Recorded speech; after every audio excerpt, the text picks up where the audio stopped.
How what's up, y'all? It's Poppin' It's D, about to react to this vid by Sunny V2. This is the sisters who fake their funeral for money. So this is Tammy and the other one. Y'all told me that this scandal occurred with them. So yeah, we're gonna see exactly what took place with the 1,000-pound sisters. Let's watch. Yesterday, Tammy went into the hospital. She has pneumonia and she can't breathe. I set up a GoFundMe account. If y'all can donate a penny, nickel, dime, I'll be so happy. When Amy and Tammy Slayton first began their YouTube journey back in 2014, they were seen by their audience as two wholesome sisters who were bravely putting themselves out into the world despite their unconventional appearances. However, only a few short years later, that very same audience had grown to hate and despise them. The Slayton sisters would turn their entire audience against them through controversy after controversy, peaking with one of the most ambitious scandals in YouTube history, a GoFundMe for Tammy Slayton's funeral, who hadn't even died. However, if the audience had simply known more about these two sisters prior to the beginning of their channel, each of these controversies could have been easily predicted. For example, back in 2010, Amy would be arrested after shoplifting an $8 book from Walmart, showing that even prior to beginning YouTube, the sisters were prone to both cutting corners and cheating the system. Most of this information would only become public at a later date. So when they first began their channel, they from were Walmart. The sisters built an audience through their strong family bond, positive attitude, and ability to laugh at their own shortcomings. We need to lose weight to come skinny.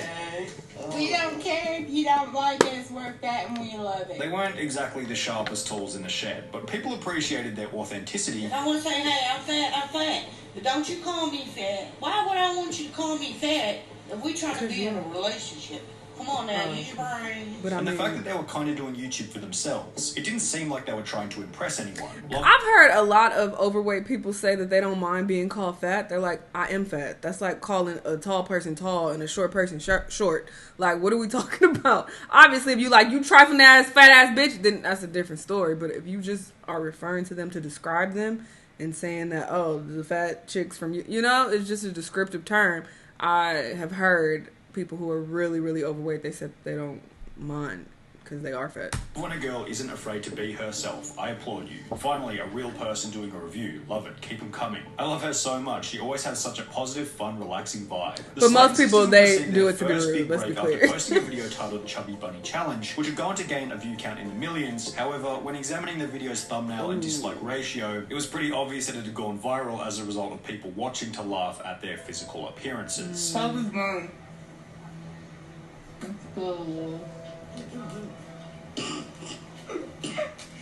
I salute this channel for not disabling comments. That takes bravery. I genuinely didn't know it was possible for the human body to lay adipose tissue on the forehead. Anytime I wake up and think I don't really feel like working out today, I just think of this video and it gives me the motivation I need. It was a similar story with videos like Bake With Me and trying new makeup. The thumbnails were sufficiently horrid and laughable to make the videos go viral. However, despite the hate, the hundreds of thousands of views across the videos still brought in others who appreciated the relaxed nature of the channel, growing their fan base further. Oh, you're so cute. Well done on your makeup and ignore all the negative comments. She is so sweet. I would let her put makeup on me any day. All the beauty gurus be like, you gotta do it exactly like this, Kay. And this girl is like, it's your makeup, you choose how to do it. And she did pretty good. I'm gonna sub. However, while a growing fan base would generally be seen as a positive for most YouTube channels, for the Slayton sisters it would end up becoming a negative, as it'd be at around the same time that they begin to reach out to their audience for help in relation to their lack of financial security. For example, after achieving 1,000 subscribers on their channel, the Slayton sisters would set up their first GoFundMe,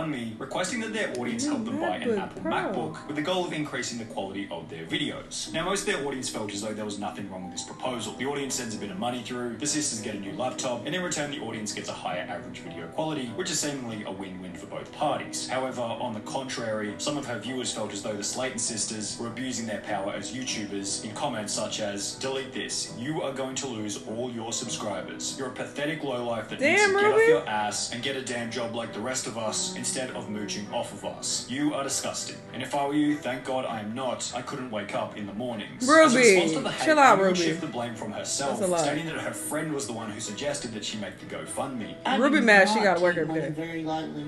The whole MacBook thing was not my idea. It was a friend of mine's idea. I didn't even edit the video or anything. But that video is down. However, while Amy did receive a bit of hate, the operation will prove to be successful after raising over $833, showing the Slayton sisters that it was not only possible, but simple, to extract money from their audience through GoFundMe, which would become a vital piece of information for the main scandal to be covered in this video. The other problem the Slayton sisters encountered after growing an audience was that they could now be held accountable for the stories that they shared throughout their video.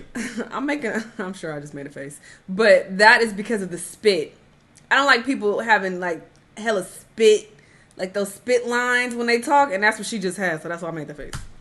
Goes. For example, Amy would upload a video talking about a situation in which she had adopted a German Shepherd rescue dog before leaving it in a camper van on a hot summer's day. Now, Amy would state that the air conditioning was on whilst the dog was inside and that the camper van was, quote, freezing. The camper has AC in it, and we only put him in there for like 30 minutes. And who are y'all to judge me? However, when Amy would then reveal that the dog had gone crazy inside and smashed the air conditioning unit just to get out, her audience assumed that maybe the AC wasn't on and that the dog was going crazy because it had been overheating inside. This theory would be supported further after Amy revealed that the dog had bitten her quite severely after escaping from the camper van, leading her audience to believe that the dog was all riled up after overheating. As a result of the incident, Amy would state that the dog had been put in a 14-day quarantine. The dog is in 14-day quarantine. He has a week to go. However, with the bite mark being so severe and Amy taking the dog to the pound, whilst using the wording that the dog was no longer with her, the audience assumed that Amy had taken the dog to the pound to have it put down, resulting in the popular opinion that Amy was an animal abuser.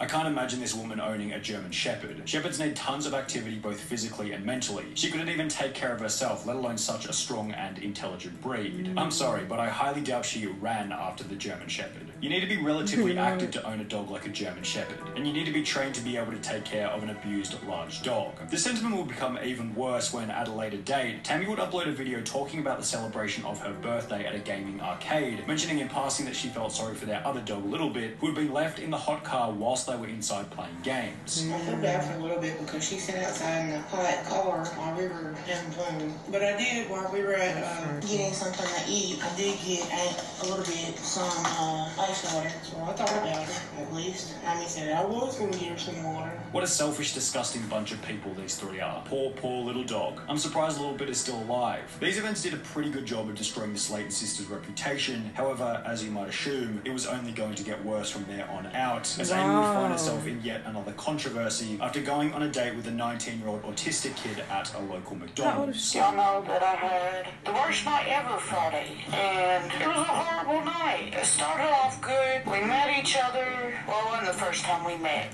Don't think that.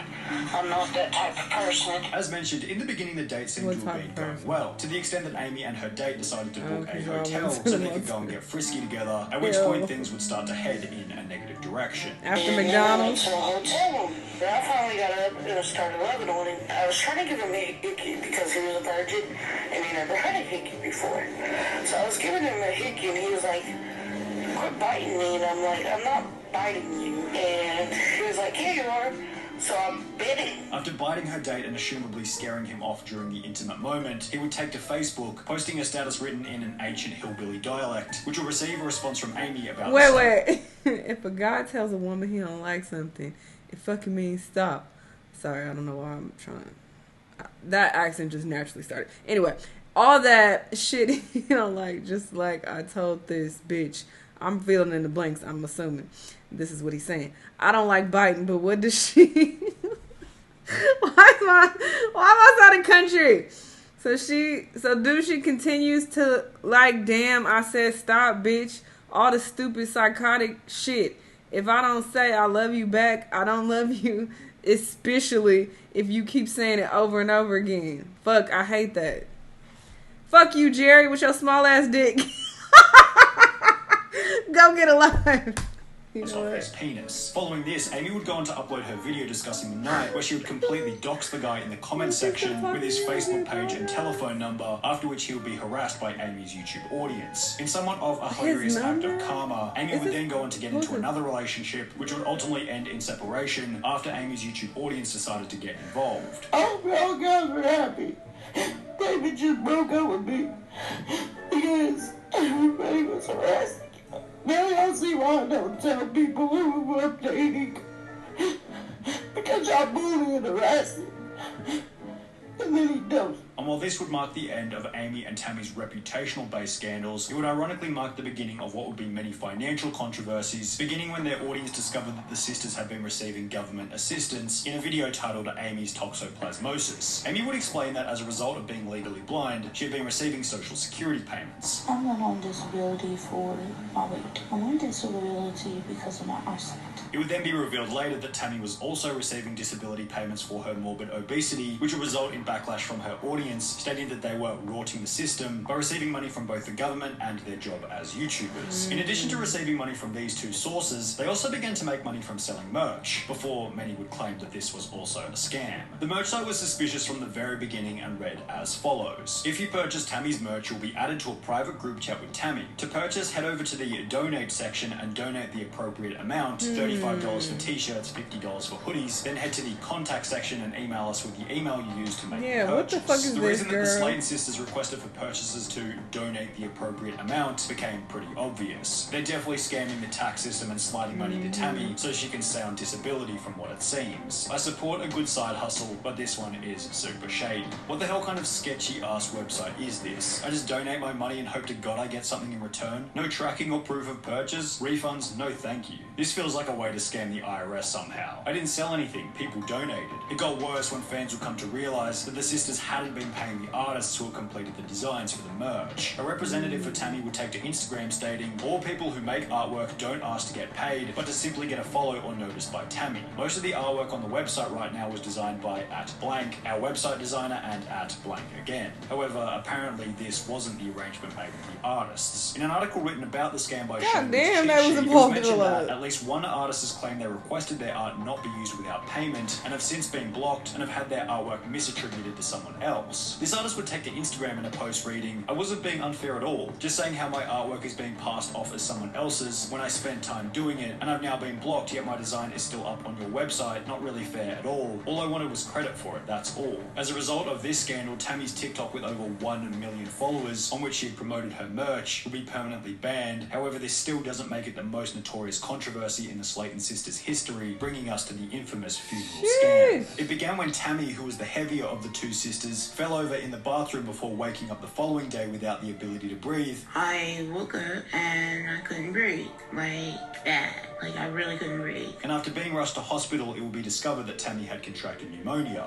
I went to the hospital and the ambulance. Is she missing a tooth? And a couple hours went by and they told me I had pneumonia and I was going to have to stay in the hospital. Whilst in the hospital, Tammy's condition would worsen, leading her to pass out for 3.5 weeks whilst on life support, during which Amy would begin the GoFundMe. Now, to Amy's credit, it probably was pretty scary having your overweight, unhealthy sister on life support for over 3 weeks. However, to begin planning for the funeral before she had even died was almost comically pessimistic, which would become even funny when Amy stated that the money was to fund Tammy's triple-size extra-large coffin. With Tammy being so big, if something does happen, her coffin is gonna cost them more because they have to triple the size of the coffin. Whilst mentioning that Tammy was on a medical card, however, the amount of money it provided would not be enough to cover the funeral. She is on a medical card. The medical cards will not cover all of the bills. So this GoFundMe account will be for Tammy's funeral if she dies. So please find it in your heart to donate. The GoFundMe itself, which would raise a total of $818, read, this fund is for if anything was to happen to her, will go to her funeral. If she makes it through this, the money will stay there or go to her hospital bills that insurance won't pay. I won't ask, but I don't know what else to do. Please, please help us, even if it's cents. Thank you and may God bless you. Now, if Amy had approached the situation from the angle of we're just doing this to cover the hospital bills and left it at that, there probably wouldn't have even been any backlash. However, since she had put so much weight on the possibility of death and people had donated assuming that she was going to die, when she would return to the videos a few weeks later laughing, joking and eating junk food as if nothing had ever happened, obviously the audience and those who had donated weren't all that happy, judging from the 85% dislike ratio on the original video. It also didn't help that in a different video, Amy would reiterate that the money wasn't going to be spent on anything besides the funeral. I won't be spending it on anything but the funeral. I just wanted to clarify that. Or I'm going to take it up to the funeral home where it can build interest. I probably will take it to the funeral home and let it build interest. So if something does happen, we have that as backup plan. So when it was confirmed that there was no funeral, a new question had been created. Where had the money gone? Amy would state that she had transferred the money to her mother to pay for Tammy's medical bills. The money that y'all donated for Tammy when she was in the hospital, I gave it to my mother, who paid bills with Tammy's bills. Regardless if that's what she used the money for or not, that's what I did with it. I gave it to my mother, who paid bills. However, when her audience would ask her to prove it, she'd state that it was her mother's responsibility to provide the receipts. My mom is trying to find the receipts, but if she can't find them, that's on mom, not me. Then in another video stating that the receipts had been thrown out completely. I know I've been wrong. I should not have threw receipts away. But in my head, I wasn't thinking, well, these receipts might come to bite me in the ass. You know, I wasn't thinking that. It was a simple mistake. However, if the GoFundMe had been done online, but surely she was using internet banking, why couldn't she provide a screenshot of the bank transfer to her mother? Medical bill receipts don't seem like something that you just throw away. It was suspicious that she was unable to provide any evidence for the money going towards the hospital stay, especially when her audience would notice that she also happened to buy a new laptop and a new camper right after the GoFundMe had concluded. At a later date, Tammy would go on to state that Amy's GoFundMe made her angry, as she felt as though she didn't need help. And when I found out Amy did the whole GoFundMe thing, believe me, I was mad. Because, for one, I knew I wasn't going to die. And two, I didn't want help. Not the person, the one that asked for help. The most interesting part about the whole ordeal is that while most disgraced YouTubers simply fade into obscurity as the years go by, the Slayton sisters have managed to remain relevant after rolling their public image into a TLC show titled 1,000 Pound Sisters, on which Amy has since lost over 100 pounds, has gotten married, had a baby, and is looking healthy compared to her early days on YouTube. Unfortunately, the same can't be said for Tammy, whose continual weight gain underpins much of the show's entertainment factor. The show just had its third season with well over 1 million viewers per episode. Sheesh. Wow, it's really surprising that people continue to support them and even watch them on TV when, you know, they have this super shady past. Well, maybe most of the people don't even know about this, because I definitely didn't. Well, I've never watched the show, but I've heard of it for sure, and I've seen their faces, and I reacted to them a couple times in like random compilations, but I didn't know they started on YouTube and then got the show. Like, that's crazy. So maybe that's what it is that a lot of people don't know about their dark, trifling, scamming past. Dog bacon in the car past. This is so trifling. Like, what the hell? I'm appalled. Anyway, y'all let me know what y'all thought. Let me know what other videos you want me to watch, and I'll see y'all in the next one. Bye.